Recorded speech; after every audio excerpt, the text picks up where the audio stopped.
सम्पूर्ण सीताके च्याउ उद्यमीहरूलाई हामी एभरेस्ट किनोको परिवारको तर्फबाट नमस्कार। आज हामीले सीताके च्याउको बिउ रोपेर करिब 1 महिना ठ्याक्क भएको अवस्था हो र बिउ रोपिसकेको मुढाहरूलाई हामीले अहिले खारीपुसे गरिरहेका छौँ भने हामीले यसपालि खारीपुसे गर्दाखेरि 5 प्रजातिको सीताके च्याउको बिउ रोपेका छौँ, जसमध्येमा यी 630 पनि इन्क्लुडिङ छ है। अब 1 महिना भएको रिपोर्ट खारीपुसे गर्दाखेरि कस्तो भयो त भन्दाखेरि म त्यो भिडियो तपाईहरुलाई प्रस्तुत गर्न गइरहेका छौँ। ल अब हिँडौँ, हामी अब यो खारीपुसे गरेको मुढालाई खोलेर हेर्छौँ। ल खोल्नुस् म्याडम।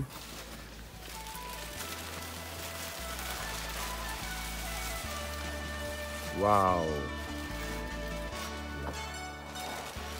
हेर्नुस् ल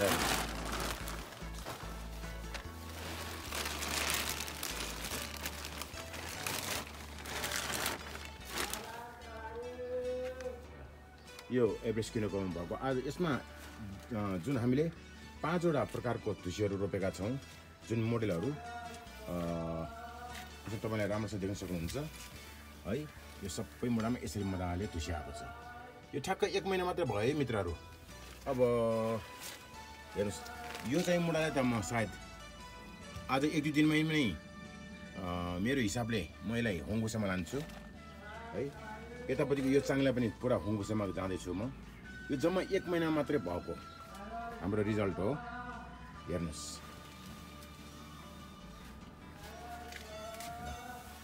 तपाईले मिति हेर्न सक्नुहुन्छ।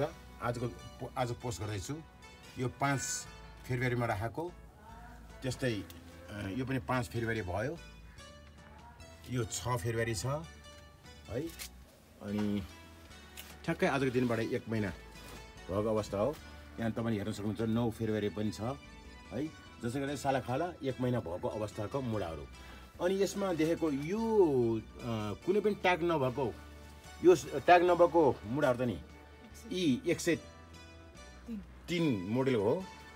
अर्को यो 630 मोडेल रेगुलर भइहाल्यो, सबैले बहुचर्चित हाम्रो बिउ भयो।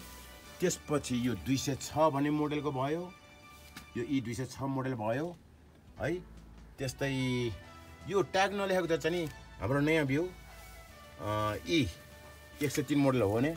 अर्को यतापट्टि 312, यो सबैभन्दा पछि गरेको भएको भएर मजासँग 1 महिना भएको पनि छैन यो, किनभने यो 10 तारिकको यो काम गरेको छ, 1 महिना पनि भएको छैन। फेरि यस्तो अवस्थामा काम गरिरहेको छ है। ल रिपोर्ट यस्तो छ। तपाईहरु पनि आफ्नो भिडियोहरू प्रक्रियाहरू पोस्ट गर्नु होला। ल यति भन्दै हामीले यो मुढालाई सकेसम्म यो वर्ष हाम्रो च्यालेन्जिङ रूपमा छ। 3 महिना भित्रै हामीले च्याउ फलनतिर हामीले कोसिस गरिरहेका छौँ। यतातिर हाम्रो किसान यहाँ माइलेज आउनु भएको छ। तपाईलाई के भन्नु छ, कस्तो लाग्यो? यसरी गर्नुपर्छ थाहा भयो तपाईलाई? अलि अनुभव छ सर। तपाईलाई यो देखेर कस्तो अनुभव लाग्यो? एकदम ठिक छ सर। ठिक छ, यसरी गर्नुपर्छ भने बुझ्यो? एकदम ठिक छ सर। अब तपाईले गर्नु पर्यो, यो हेरेर तपाईलाई के ज्ञान पाइयो त? हजुर, अब अलिकति अब अनुभव अलिक भयो सर। अनि तपाईको पनि यो दोस्रो अनुभव तपाईलाई कस्तो लाग्यो? अब पहिला चाहिँ हामीले सिजन गइसकेपछिको मुढा फागुन चैतमा गर्दाखेरि चाहिँ हामीले अब यो रिपोर्ट देख्न पाएको थिएन मैले होइन। आज चाहिँ हामीले यो समयमै टाइममै मुढा ल्याएर गर्दाखेरि चाहिँ जस्तो राम्रो रिजल्ट आएको छ। म आफू पनि एकदम खुसी भएको छु। ल अनि तपाईले पहिलाको सालमा गरेको मुढाहरू भनेको बिग्रेर चैत महिनामा काटेको भयो होइन? फागुन महिनामा काटेको मुढा। अनि त्यो मुढा कहाँ छ देखाउन सक्दै? त्यो मुढा चाहिँ अब हामीले यहाँ आगो बाल्नलाई रेडी गरेको छु। यो बिउ रोपेर सबै यो धुसी नसरेको, किनभने यसमा चाहिँ यो पलाउने सिजनमा चाहिँ हामीले काटेको भएर ढालेको भएर यो सबै बिग्रेको अवस्था। अर्को अलिकति बाँकी त्यहाँ छ होला नि होइन?